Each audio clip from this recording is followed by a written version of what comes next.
Hello friends, कैसे हैं आप सब। उम्मीद करते हैं आप लोग काफ़ी अच्छे होंगे, स्वस्थ होंगे, मस्त होंगे और वीडियो देख रहे होंगे।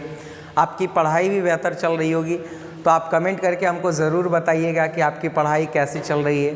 तो आइए आज आपका स्वागत करते हैं एक बहुत ही शानदार, बहुत ही मज़ेदार वीडियो में, जिसके अंतर्गत हम लोग वर्ब्स के कुछ चुनिंदा क्वेश्चन को आपके लिए लाए हैं, जो कि या तो पूछे गए हैं या पूछे जाएंगे। इससे पहले भी हमने वर्ब्स के बहुत सारे वीडियो अपलोड कर रखा है। अगर आपने उन वीडियोस को नहीं देखा है तो डिस्क्रिप्शन बॉक्स में उसके लिंक दे दिए गए हैं। आप उन लिंक के ज़रिए उन वीडियोस को देख लीजिए ताकि आपको वर्ब में कोई भी डाउट ना रहे। तो आइए आज के इस सत्र की शुरुआत करते हैं बहुत ही शानदार क्वेश्चन के साथ। और यदि आपको उसका जवाब पता हो तो आप कमेंट करके ज़रूर बताते रहिए कि किसका आंसर क्या होगा। चलते हम लोग पहले प्रश्न की तरफ। हमारा पहला प्रश्न है, you dash make amends for your bad behaviour. Behaviour का मतलब होता है बाबू व्यवहार। क्या होता है? व्यवहार। हम लोग कैसा किसी के साथ बिहेव करते हैं, किस तरह से इंटरेक्ट होते हैं, उसे हम लोग बिहेवियर करते हैं। और यहाँ पर देखिए क्या है, एक प्रकार का एडवाइस दिया जा रहा है। क्या दिया जा रहा है बाबू? सलाह दिया जा रहा है, व्यवहार को सुधारने की बात कही जा रही है। तो जब कभी भी एडवाइस हो और इसके साथ मोरल थिंग्स जुड़ा है, मोरल कैरेक्टर जुड़ा है, तो जब कभी भी अगर मोरल कैरेक्टर जुड़ा हो और आपको कोई एडवाइस दे तो उन परिस्थिति में हम लोग जो है वह आउट टू का क्या करते हैं बाबू? प्रयोग करते हैं। क्योंकि आउट टू का प्रयोग हम लोग एडवाइस के साथ साथ जहाँ पे मोरल अपलिफ्टमेंट की बात करनी हो वहाँ पे आउट टू का प्रयोग करते हैं। तो पहले प्रश्न का राइट आंसर ऑप्शन नंबर 1 होगा। अगले प्रश्न की तरफ चलते हैं। You mind a standing up for a moment. देखिए यहाँ पे क्या है, यहाँ पे आपको एक चीज़ याद रखना है कि नॉर्मली हम लोग एक फ्रेज की तरह इस्तेमाल करते हैं, वुड यू माइंड। किसका इस्तेमाल करते हैं बाबू? Would you mind, would you please, would you please, would you mind. यहाँ पे वुड का प्रयोग हम लोग जो है वह एक तरह से पोलाइटनेस को दर्शाने के लिए करते हैं, एक तरह से किसी से रिक्वेस्ट लेने को जो है वह हम इंडिकेट करते हैं। तो यहाँ पे जो हमारा राइट आंसर हो जाएगा वो क्या हो जाएगा बाबू? वुड हो जाएगा। क्या हो जाएगा? वुड हो जाएगा। चलते हम लोग अगले प्रश्न की तरफ। हमारा प्रश्न है, you dash not smoke here. तुम यहाँ पे धूम्रपान नहीं कर सकते हो। हम लोग बोलते हैं कि यहाँ पे भाई धूम्रपान मत करो, तुम यहाँ धूम्रपान नहीं कर सकते हो। यानी हम किसी को मना कर रहे हैं और ये पावर के साथ मना कर रहे हैं कि तुमको यहाँ पे नहीं करना है, तुमको यहाँ पे धूम्रपान नहीं करना है। तो उस परिस्थिति में यहाँ पे जो है वह किसका प्रयोग करते हैं? कैन का। यानी पावर और पोजीशन को दर्शाने के लिए, जहाँ पे हम लोग को पावर दर्शाना हो, पोजीशन दर्शाना हो, है ना, तो वहाँ पे हम लोगों को जो है वह कैन का प्रयोग करना होता है। चलते हम लोग अगले प्रश्न की तरफ। प्रश्न है, I told him that I dash come. देखिए ये आपका सिंपल पास्ट है, ये आपका क्या है बाबू? सिंपल पास्ट है। तो ये क्लाउज भी आपका किस में होगा? पास्ट में होगा। तो जब ये क्लाउज आपका सबऑर्डिनेट क्लाउज पास्ट में है तो प्रिंसिपल क्लाउज भी किस में होगा? पास्ट में होगा। तो अब सबसे पहले जो प्रेजेंट फॉर्म के वर्ब हैं उसको हम लोग क्या कर लेते हैं? कट कर लेते हैं। तो यहाँ पे हमारा एकमात्र विकल्प क्या बचता है? वुड बचता है। और वैसे भी अगर सबऑर्डिनेट क्लाउज सिंपल पास्ट में हो तो हमारा प्रिंसिपल क्लाउज पास्ट फॉर्म में होता है, जहाँ पे विल की जगह किसका प्रयोग किया था? वुड का प्रयोग किया जाता है। यानी ऑप्शन एक बिल्कुल सही जवाब है। और इस तरह के प्रश्न काफ़ी इंपॉर्टेंट है और परीक्षा में बहुत बार पूछे जाते हैं। चलते हम लोग अगले प्रश्न की तरफ। You dash take your dinner timely. देखिए डिनर का मतलब होता है रात का खाना, और रात का खाना जो है वह हम लोगों को समय से खा लेना चाहिए ताकि खाना जो है वह डाइजेस्ट आसानी से हो सके। तो जब कभी भी इस तरह की बातें कही जा रही हो तो एक प्रकार का कह सकते हैं कि कंपल्सन भी है और एक प्रकार का एडवाइस भी है। तो एडवाइस के अंतर्गत भी हम लोग यहाँ पे लिख सकते हैं, शुड भी लगा सकते हैं यहाँ पे, लेकिन विकल्प में चूंकि शुड का अभाव है तो यहाँ पे देखिए कंपल्सन भी है कि एकदम निश्चित रूप से खा लेना चाहिए, नहीं तो आप बीमार पड़ सकते हैं, इलडाइजेशन का शिकार हो सकते हैं। तो यहाँ पे राइट आंसर हमारा क्या हो जाएगा? मस्ट हो जाएगा। चलते हम लोग अगले प्रश्न की तरफ। You have been riding non stop 4 hours. कहते हैं आप घंटों से जो है वह सवारी कर रहे हैं। You dash be very tired. आप निश्चित रूप से क्या हो गए हैं? थक गए होंगे। तो देखिए क्या है कि जो घंटों से सवारी कर रहा है, बहुत देर से सवारी कर रहा, वो निश्चित रूप से थक गया होगा। तो जब बात निश्चित रूप से की जा रही हो कंपलसरी अनिवार्य रूप से थक गया होगा, कोई भी स्वाभाविक रूप से बहुत देर काम करेगा तो थक जाएगा, तो वहाँ पर हम लोगों को जो है वह मस्ट वर्ब का, मस्ट मॉडल वर्ब का क्या करना है, प्रयोग करना है। चलते हम लोग अगले प्रश्न की तरफ। If you talk you dash get punished. देखिए यहाँ पे क्या है कि अगर हम बात करें इस सेंटेंस की तो ये आपका कंडीशनल सेंटेंस है। कौन सा सेंटेंस है बाबू, कंडीशनल सेंटेंस है। और कंडीशनल सेंटेंस में अभी देखते हैं हम लोग कि ये जो आपका सबऑर्डिनेट क्लाउज है और ये आपका क्या है, प्रिंसिपल क्लाउज। तो अगर सबऑर्डिनेट क्लाउज हमारा किस में है, तो सबऑर्डिनेट क्लाउज हमारा सिंपल प्रेजेंट में है, तो निश्चित रूप से यहाँ पे जो है वह यह किस में आ जाएगा, तो ये आ जाएगा सिंपल फ्यूचर में। किस में आ जाएगा बाबू, सिंपल फ्यूचर में। इफ़ यू टॉक, अगर तुम बातचीत करते हो, यू विल गेट पनिश्ड, तुमको क्या मिलेगी, सजा मिलेगी, यानी right answer option number B होगा। अगले प्रश्न की तरफ चलते हैं। She dash lift this box, वह बक्से को उठा सकती है। तो यहाँ पे बात किसकी की जा रही है, उसके पास इतनी एबिलिटी है, उसके पास इतनी एबिलिटी है, इतनी कैपेसिटी है, इतनी उसके पास पावर है कि वह बक्से को उठा सकता है। और इन तमाम चीज़ों को दर्शाने के लिए हम लोग जो है वह कैन मॉडल वर्ब का प्रयोग करते हैं, यानी ऑप्शन नंबर सी बिल्कुल सही जवाब होगा। अगले प्रश्न की तरफ चलते हैं। If she were a bird she dash fly. देखिए यहाँ पे भी एक कंडीशनल सेंटेंस है, कंडीशनल भी है और सपोजिशनल भी है। तो जब सेंटेंस कंडीशनल और सपोजिशनल दोनों हो तो उस परिस्थिति में हम लोग क्या करेंगे कि इफ सी और अ बर्ड, अगर वह एक पक्षी होता, सी डैश फ्लाई, वह आकाश में उड़ता, तो यहाँ पे ये पास्ट फॉर्म में है, तो यहाँ पे भी जो है वह हम लोगों का क्या हो जाएगा, पास्ट सेंटेंस होगा। तो विल का पास्ट हमारा क्या होता है, वुड होता है, तो यहाँ पे राइट आंसर क्या होगा, वुड। और ये बहुत ही इंपॉर्टेंट क्वेश्चन है और इस तरह के प्रश्न अक्सर परीक्षा में पूछे जाते हैं। चलते हम लोग अगले प्रश्न की तरफ। Dash you not got to attend the meeting.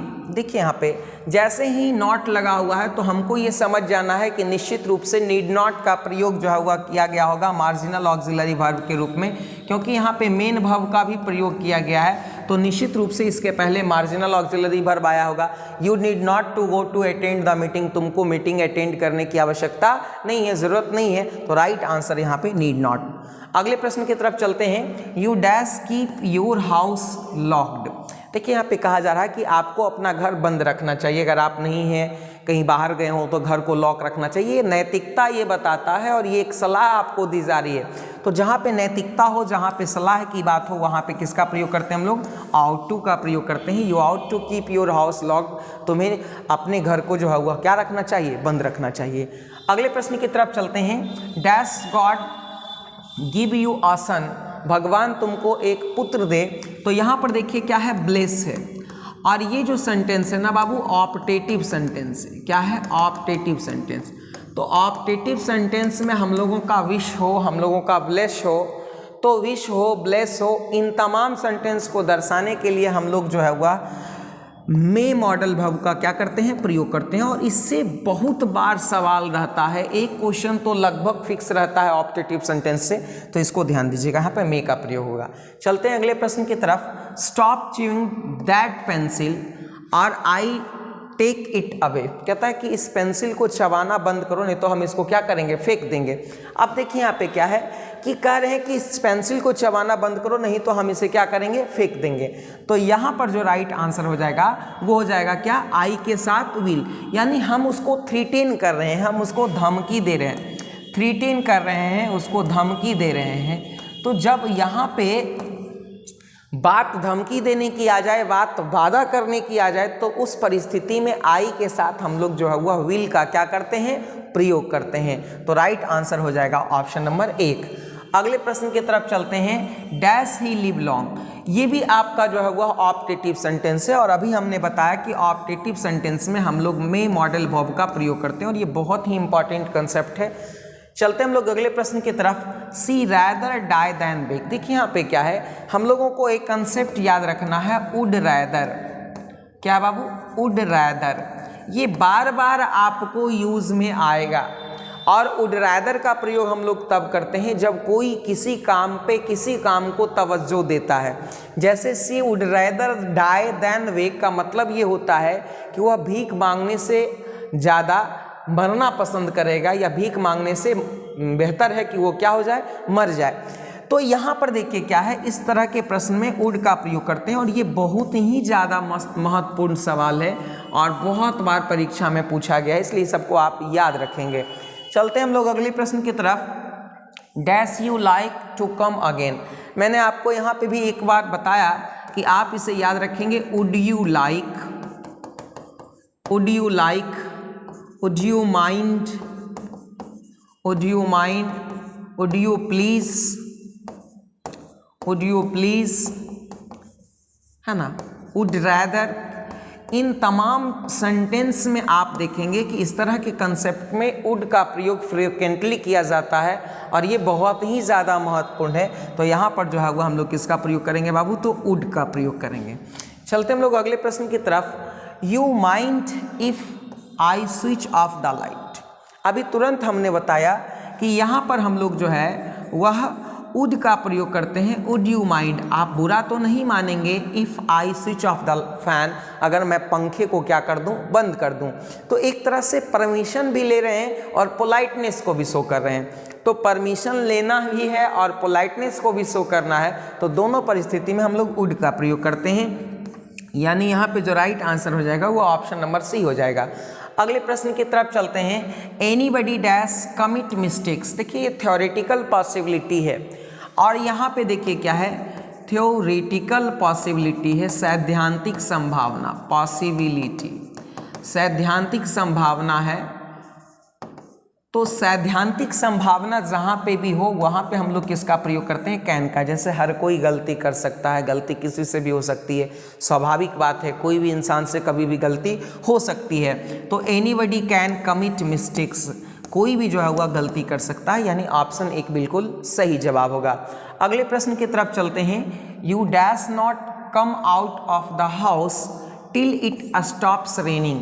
देखिए यहाँ पे कहा जा रहा है कि आपको तब तक घर से बाहर नहीं निकलना चाहिए जब तक कि बारिश रुक न जाती है। निश्चित रूप से यह आपके लिए अनिवार्य है, यह आपके लिए क्या है बाबू, अनिवार्य है, यानी कंपलसरी है कि आपको तब तक घर से बाहर नहीं निकलना चाहिए जब तक कि बारिश रुक नहीं जाती है, वरना आप भीग जाएंगे, आपकी तबीयत खराब हो जाएगी। तो ये कंपलसरी है और जहाँ पे भी कंपल्सन दर्शाना हो वहाँ पे हम लोग कंपल्सन को दर्शाने के लिए मस्ट का प्रयोग करते हैं। किस मॉडल वर्ब का प्रयोग करते हैं बाबू, मस्ट का प्रयोग करते हैं। तो यहाँ पे राइट आंसर ऑप्शन नंबर 1 हो जाएगा, यानी मस्ट हो जाएगा। अगले प्रश्न की तरफ चलते हैं। I said that Mohan dash come. देखिए ये आपका पास्ट में है, तो ये वाला क्लाउज भी आपका किस में चला जाएगा, पास्ट में चला जाएगा। तो सबसे पहले जो आपके प्रेजेंट फॉर्म के जो भी वर्ब हैं उसको आप क्या कीजिए, कट कर लीजिए। तो आपका बचता क्या है यहाँ पे, तो आपका बचता है वुड, यानी आई सेड दैट, मैंने कहा कि मोहन वुड कम, मोहन आएगा। ऑप्शन एक बिल्कुल सही जवाब है। अगले प्रश्न की तरफ चलते हैं। Dash you shut the door please. देखिए यहाँ पे क्या है कि हम किसी से जो है वह रिक्वेस्ट कर रहे हैं कोई काम करने के लिए, कह रहे हैं। तो जब आप किसी से रिक्वेस्ट कह रहे हैं और अधिक पोलाइटनेस, यहाँ पे प्लीज़ लग कर के ये बात जो है वह बता रहा है कि हम लोग मोर पोलाइट हैं, अधिक विनम्रता को दर्शाया जा रहा। तो जब बहुत अधिक विनम्रता को दर्शाया जाए तो उस परिस्थिति में हम लोग कुड का प्रयोग करते हैं। वैसे वुड का प्रयोग भी यहाँ पे सही है, लेकिन कुड का प्रयोग हम लोग ज़्यादा बेहतर तरीके से करें, है ना, क्योंकि कुड में अधिक पोलाइटनेस क्या किया जाता है, शो किया जाता है। तो could you shut the door please, अगर आप कुड का भी प्रयोग करते हैं तो भी सही है। चलते हम लोग अगले प्रश्न की तरफ। You dash respect your parents. यहाँ पे भी देखिए क्या है कि एक एडवाइस दी जा रही है कि आपको अपने माता पिता की जो है वह क्या है, बात माननी चाहिए या आपको अपने माता पिता का सम्मान करना चाहिए। तो एडवाइस है और एडवाइस को दर्शाने के लिए हम लोग किसका प्रयोग करते हैं बाबू, शुड का प्रयोग करते हैं। ये बहुत बार इस तरह का सवाल पूछा जाता है कि एडवाइस को दर्शाने के लिए हम लोग किसका प्रयोग करते हैं, तो शुड का प्रयोग करते हैं। तो यहाँ पे राइट आंसर हमारा क्या हो जाएगा, ऑप्शन नंबर डी हो जाएगा, यानी शुड हो जाएगा। चलते हम लोग अगले प्रश्न की तरफ। प्रश्न है dash you lend one your pen. कहते हैं यहाँ से हम किसी से परमिशन ले रहे हैं कि क्या तुम जो है वह मुझे एक अपनी कलम दोगे क्या। तो यहाँ पे जब किसी से हम लोग को परमिशन लेना हो, थोड़ा सा पोलाइटनेस दर्शाना हो, तो हम लोग वहाँ पे किसका प्रयोग करते हैं, कुड का। Could you lend one your pen, क्या आप अपनी एक कलम देंगे? तो यहाँ पे ऑप्शन बी बिल्कुल सही जवाब होगा। अगले प्रश्न की तरफ चलते हैं। She dash arrive today, time of adverb क्या है? टुडे, यानी वर्ब हमारा कोई भी होगा तो प्रेजेंट फॉर्म का होगा, तो पास्ट फॉर्म वाले वर्ब को हम सबसे पहले काट के हटा लेते हैं। अब देखिए पॉसिबिलिटी है, और जहाँ पे पॉसिबिलिटी है और थोड़ा सा अनसर्टेनिटी भी है, तो पॉसिबिलिटी और अनसर्टेनिटी को दर्शाने के लिए हम लोग किसका प्रयोग करते हैं? मे का प्रयोग करते हैं। शी में अराइव टुडे, वह आ सकती है। अगले प्रश्न की तरफ चलते हैं। She told me that she dash meet me. अब यहाँ पे देखिए ये पास्ट फॉर्म है, तो ये भी आपका क्या हो जाएगा? तो पास्ट में हो जाएगा। तो सबसे पहले प्रेजेंट का जो वर्ब है उसको आप काट करके क्या कीजिए? अलग कर लीजिए। अब देखिए यहाँ पे भी MB3 है, पास्ट पार्टिसिपल है, तो यहाँ पर राइट आंसर क्या हो जाएगा? ऑप्शन नंबर बी हो जाएगा।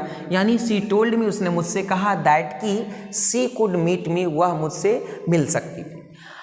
तो दोस्तों उम्मीद करते हैं कि आपको ये वीडियो काफ़ी अच्छा लगा होगा, काफ़ी आपके लिए बेनिफिशियल भी होगा। और यदि आपको वीडियो अच्छा लगा है तो लाइक और शेयर ज़रूर कीजिए अपने दोस्तों के साथ। और यदि आप हमारे चैनल पर नए हैं तो चैनल को एक बार ज़रूर सब्सक्राइब कीजिए। Thank you for watching.